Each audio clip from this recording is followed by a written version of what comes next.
the so-called 1865 Van Dyke Arabic Bible has been one of the most important Bible translations, especially in the Middle East.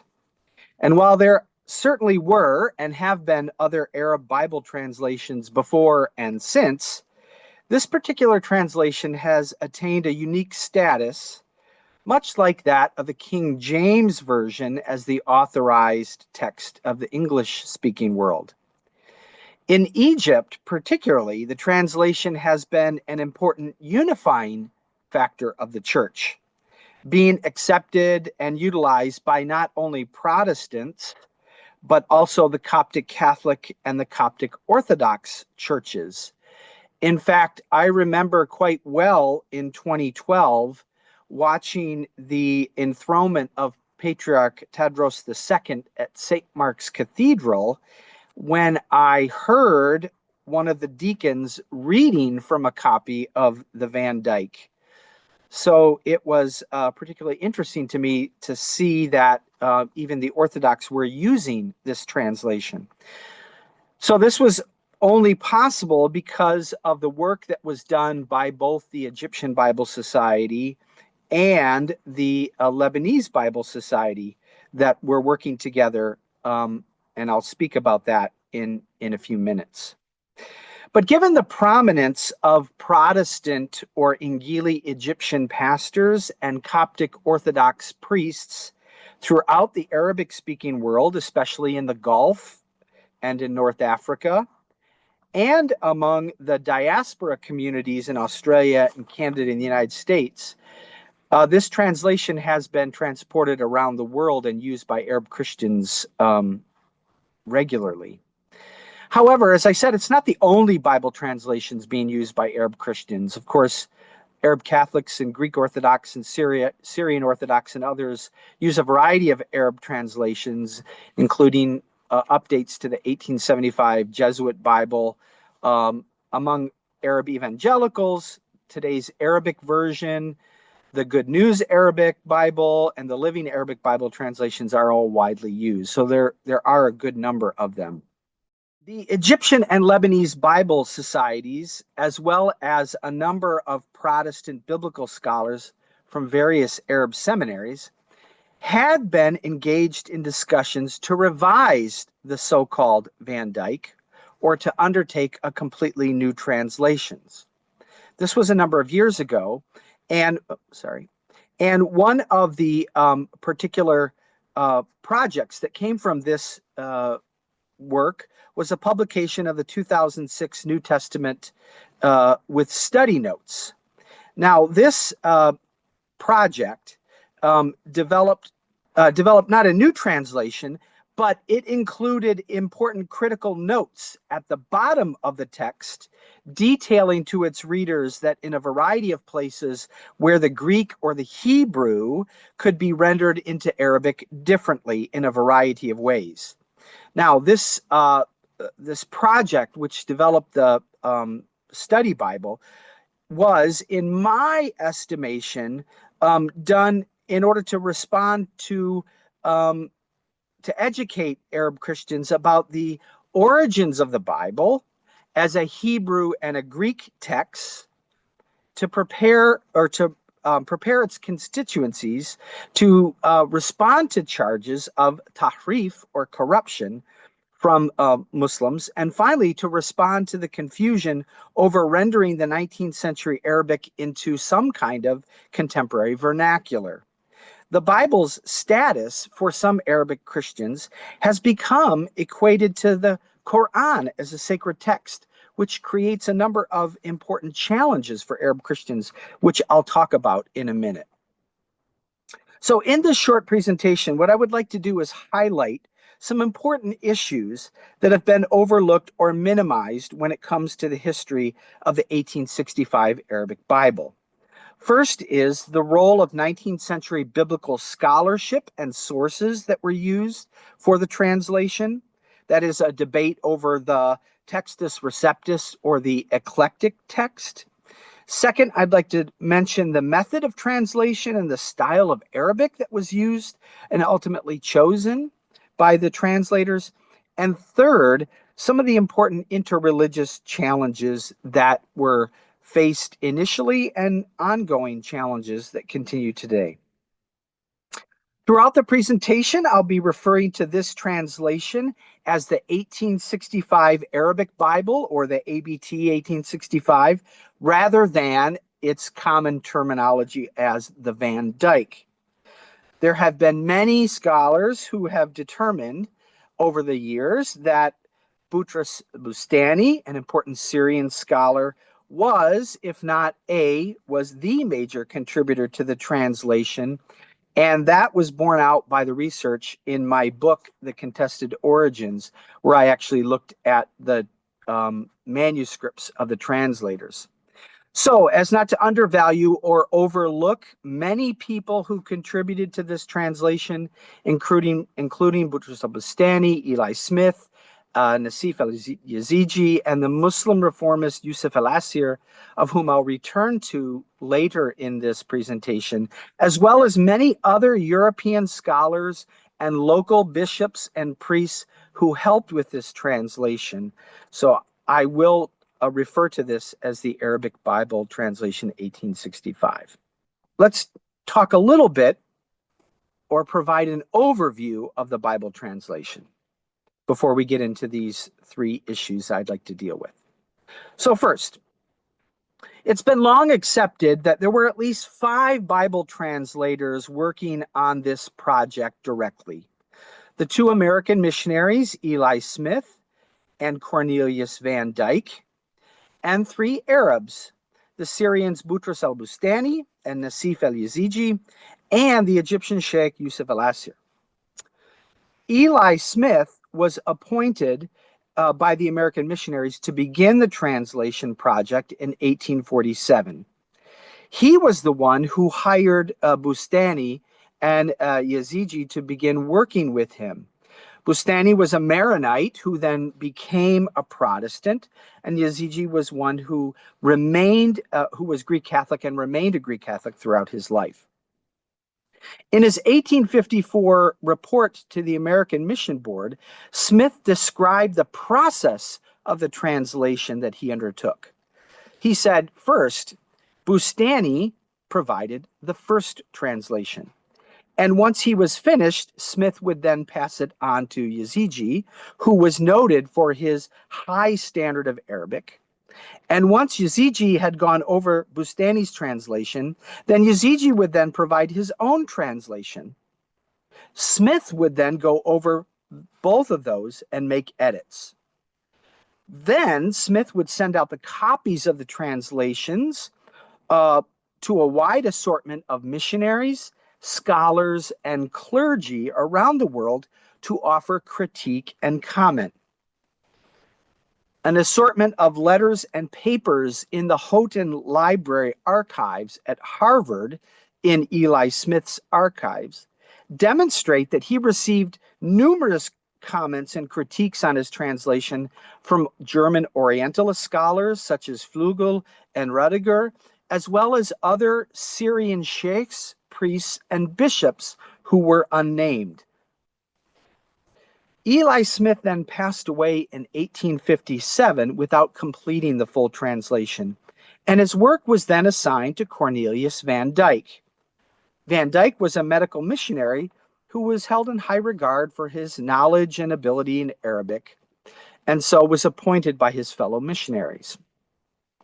In a curious decision, instead of continuing to work with Bustani and Yazigi, Van Dyke dismissed the 2 from their responsibilities and hired the Egyptian Muslim Sheikh Yusuf al-Asir. Now, Asir was known by the missionaries in Syria for his open-mindedness, if you will, as a reformist scholar.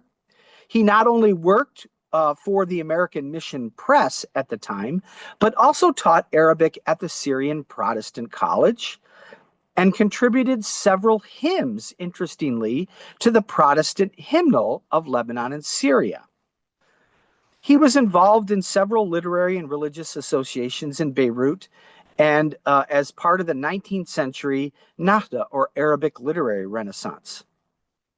So Van Dyck had known Essir because he too was active in the literary revival, being involved in several literary circles. But more importantly, he, at least in my estimation, he hired Essir because he wanted to give a native Arabic-speaking Muslim who did not have any preconceptions regarding contemporary Arab Christian terminology. We'll return to this issue later. Nevertheless, Van Dyck finalized the full translation of the Bible in 1864, 17 years after the project had commenced. So I think it's clear then that simply to give Cornelius Van Dyck credit to the translation is not only a mistake, but given what I know of him through his writings, he would be the first to deny any credit to himself and would welcome a sense of anonymity. This was a broad undertaking that could only have been accomplished because of the wide network of individuals, both in the Ottoman Empire and abroad, Christians of various denominations, and at least one Muslim. So now that we've gone over the background of the translation and the process, I'd like to deal with the issues that I would like to raise. First is the role of 19th century biblical scholarship and its sources. Of course, as many of your viewers may remember from several of the excellent Tuesday seminars you've hosted on this site recently, the mid to late 19th century Ottoman Empire was in a period of great social and political change that included the involvement of Western powers intervening in Ottoman society, as well as European and North American missionary agencies that were extremely active in setting up mission posts all over the empire. And while many scholars have highlighted the Western Orientalist and imperialist agendas and the complicated overlap between Protestant and Catholic missionary agencies and foreign powers, what is often neglected during this period of Bible translations is the importance and the impact of 19th century German biblical scholarship that was all pervasive. As missionary societies were interested in providing translations of the Bible for different communities, such as the Armenians, Turks, Jews, and the Arabs, of course, what is often neglected in these translation projects, or at least the studies of the translation projects, is how the debates over the texts and manuscripts of the New Testament played a role. And this is very evident in the work of the 1865 Arabic Bible translation. It was during this period that German textual scholarship and form criticism was taking shape and at its height. When Eli Smith began his work on the translation, he collected a wide assortment of the latest studies on the New Testament. And one of his closest friends was Edward Robinson, a famous New Testament scholar from first Andover Seminary and then Union Seminary in New York in the United States. Robinson assisted Smith in acquiring the latest publications on New Testament manuscripts, particularly those of Karl Lachmann, Samuel Tregelles, and Constantine von Tischendorf. These scholars were noted for their inclusion and study of the oldest New Testament manuscripts that they had found to come up with what they believed to be the best New Testament text or basis of the New Testament text, called the eclectic text. Now, Smith was a perfectionist, and he was fully committed to getting as close to the original autographs and the Word of God as possible. He had become quite proficient in Greek and Hebrew during his studies at Andover and was insistent in being faithful to the biblical text as much as possible. Thus, he was concerned about getting the most reliable original texts possible and was driven to use the latest and best biblical scholarship and texts of his time. However, the complicating factor was that the American Bible Society, which was paying for the cost of the publication and the translation, would only accept the use of the Textus Receptus, that is, the New Testament text of Theodore Beza of Geneva from the late 16th, early 17th century, died in 1605. And his work was the basis of the English translation of the King James.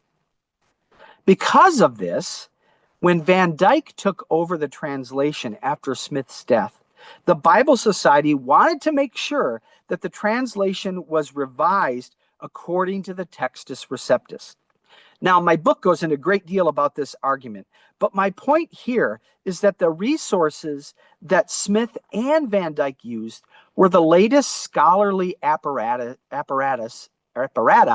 available, including grammars, lexicons, translations, dictionaries in a wide variety of languages. The debate about different New Testament manuscripts is one that is usually overlooked in the contemporary scholarship on the Arab Bible. This is because such scholarship has been viewed negatively by traditionally minded Christians who hold to the concept of divine plenary verbal inspiration, that God spoke directly to the authors of the Bible. To hold this view is in keeping with the traditional Islamic view of the Quran as the verbal recitation of God's speech. Now, such discussions about inspiration might be uncomfortable and are, but in my view, actually underline the Christian view of biblical inspiration rather than the concept of verbal plenary inspiration or inerrancy. And perhaps we can talk about this in the Q&A. The other important decision regarding which text to include or not was the decision to exclude the Apocrypha, that is, the Old Testament books included in the Orthodox and Catholic canons from the Septuagint, or the Greek translation of the Old Testament, but not in the Hebrew Masoretic text. Thus, their decision to exclude the Apocrypha is interesting and amazing that actually the Coptic Orthodox Church might use that translation in some of their work. Now, the second issue I'd like to deal with is the method of translation and style of Arabic chosen. Here you see an image of the actual work of these translators. This is an actual digitized copy of the original translations. And here I want to focus on the method of translation and style of Arabic that was used. To begin the project, the American missionaries in Syria asked their colleague Eli Smith to produce a report to the mission agency and to the financial supporters, the American Bible Society, about the need for a new Bible translation.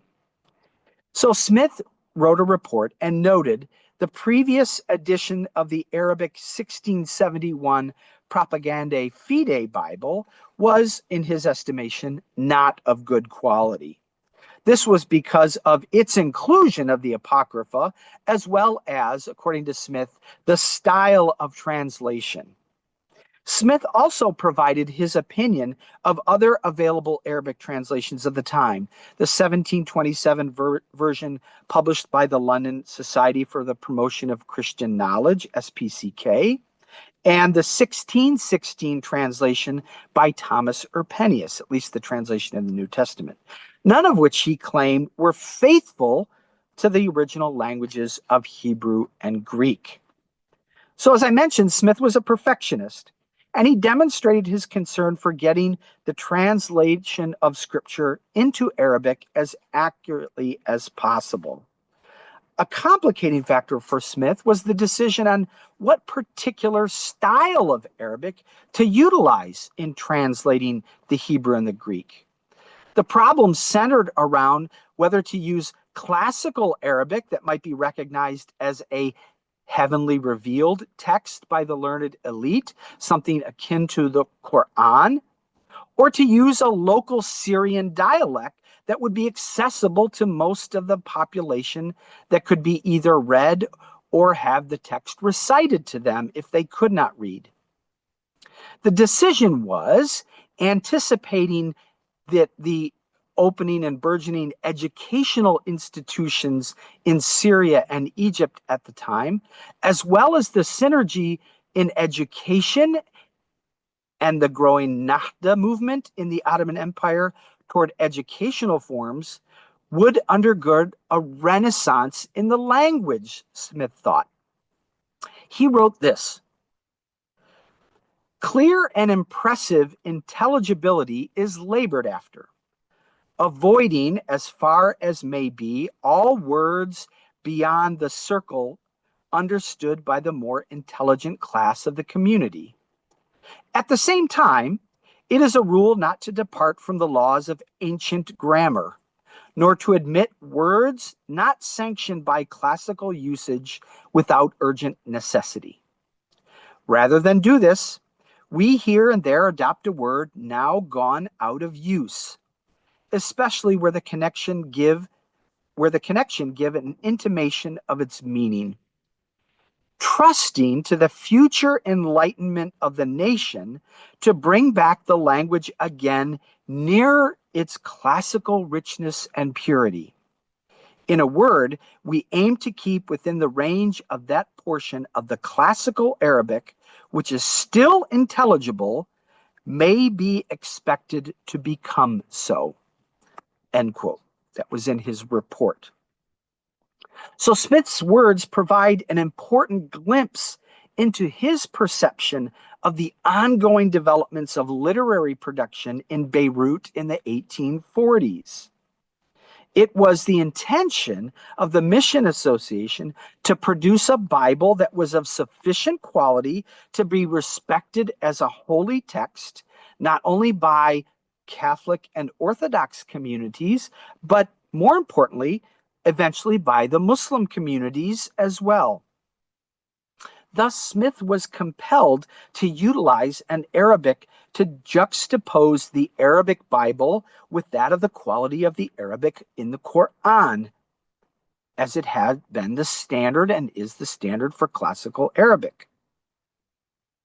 In order to be received by the Arab Muslim community at large as a representative of the Injil or the Gospel, it had to be classical Arabic. And yet, Christian Arabs certainly were not comfortable with using Islamic terminology within the translation of their own sacred text. So, Smith, in his translation, began to use a literal word for word or formal equivalence method of translation, in which the Hebrew and Greek original words were transposed into what was thought to be an equivalent accessible Arabic, and then arranged, of course, according to correct Arabic syntax of the Arabic language. Now, several studies of the syntax of the so-called Van Dyck translation have raised important questions over the choice of using such classical terms and words. In fact, the late Hassan Khalaf's book called Highlights on the Van Dyck Translation of the New Testament, that came out in 2008, I believe, goes to great lengths to point out how this formal translation, with its choice of particular words, had been limiting. Now, having been involved in the newly formed cultural societies of Beirut in the late 1840s, Smith was well aware of the ongoing literary work of his colleagues Bustani and Yazigi as literati. They would have been involved in the meetings of the Syrian societies or the salons that were going on at the time. And as I noted from Smith's writings, he had hoped that at some point the, quote, future enlightenment of the nation would bring back the language again nearer to its classical richness and purity. The Protestant Bible, at least this Protestant Bible translation, was taking place right in the middle of a cultural shift, because Arabic was just beginning a dramatic literary and cultural transformation during the Nahda period. Choosing particular words that would be understood within the framework of what was a developing modern standard Arabic was fraught with difficulty. While Smith was interested in a classical style of Arabic that could be understood, there would be considerable criticism for the style that he chose. In fact, not less than a generation after the publication of the first 1865 Arabic translation of the Bible, the Arabic language had already changed. The development and popularity of newspapers and journals being published in Beirut and Cairo meant that the language of a new and burgeoning reading public was changing and fast. This meant that the language being taught, read, and learned was changing. The Arabic Bible translation, however, soon became antiquated. And while this may not have met the requirements for Bible translation, it certainly has fulfilled the expectations for a transcendent holy book. Now, third, some of the interreligious challenges.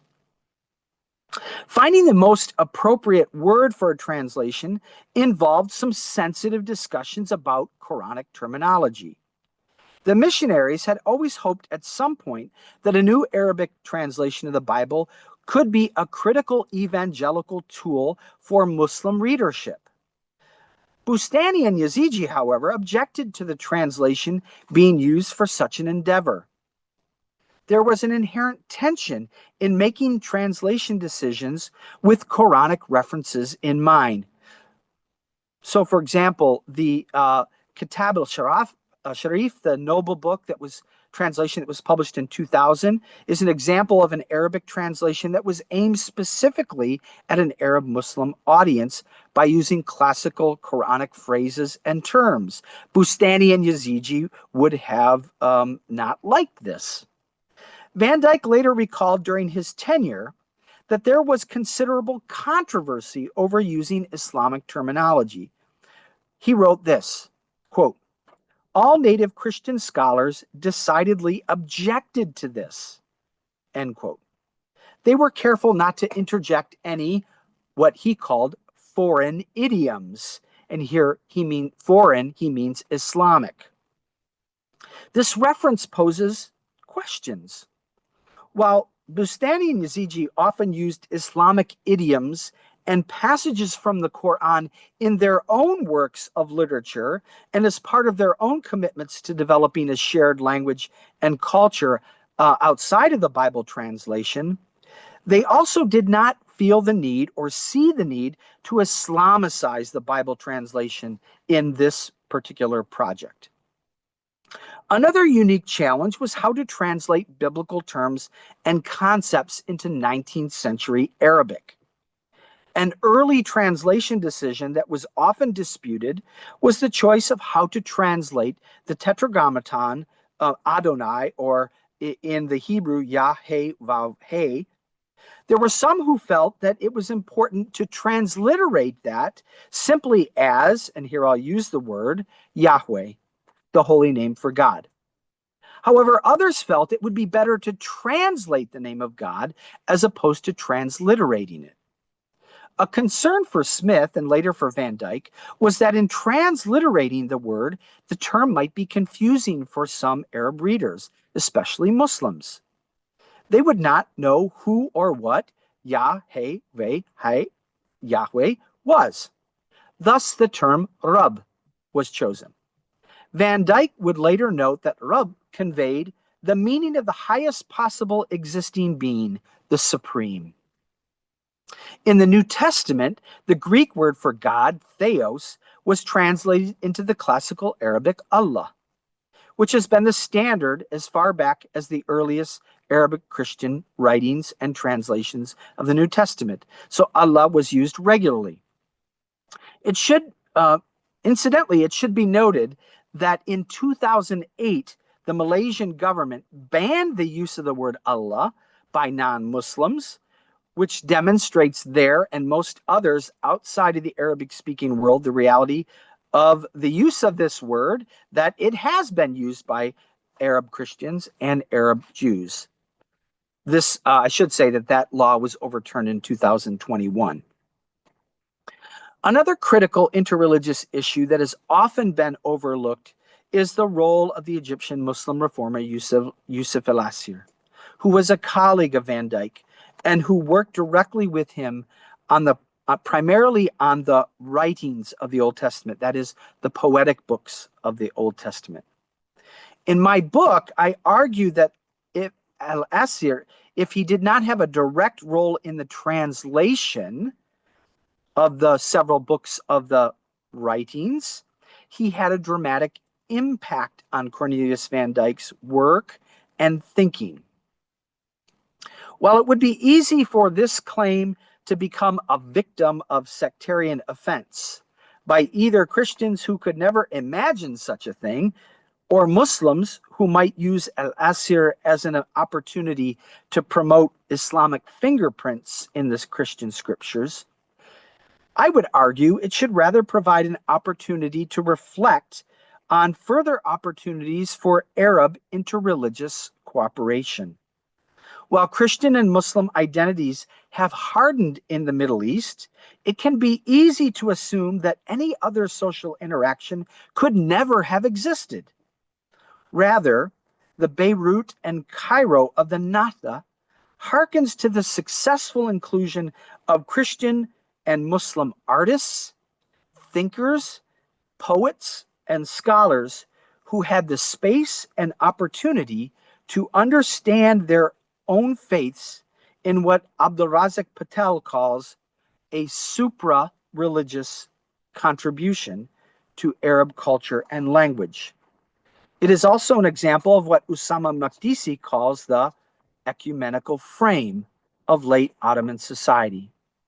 That Yusuf al-Assir, as a reformist Muslim scholar, found opportunity through his direct relationships to contribute to the development of an Arab Christian Bible is in many ways to be celebrated.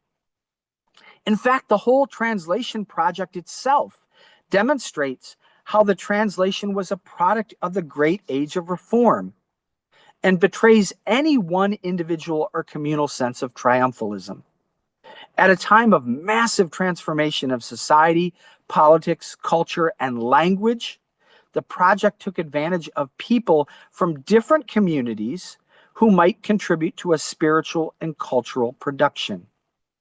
The translation brought out the best of the individuals in many ways that ran counter to any hardline communal boundaries. For example, Eli Smith utilized the latest of biblical studies and textual research that often offended the sensibilities of his own pietistic tradition. Boutros al-Bustani and Nasif al-Yaziji refused to be bound by any one community, Maronite, Greek Catholic, or evangelical, to explore and articulate an Arab identity across community lines. Yusuf al-Assir stood as a proponent of interfaith work and relationships, providing important contributions during a period of reform in the Muslim world, including some hymns to the Presbyterian hymnal of the time. And finally, Cornelius Van Dyck, in his life, transgressed all communal boundaries, forsaking traditional beliefs regarding the taboos of science and religion in his participation in the Lewis affair, which we might talk about, the deep-seated suspicion of the Oriental churches by Protestants, where he eventually worked with the Greek Catholics, and most importantly, by inviting and working with his Muslim friend Yusuf al-Assir on this translation. So in conclusion, I would say that the 1865 Arabic Bible translation stands not only as a sacred text for millions of Arabic-speaking Christians who hold it as the transcendent word of God, but it is also a testament to the ecumenical frame and the unique context of late Ottoman society. Thank you.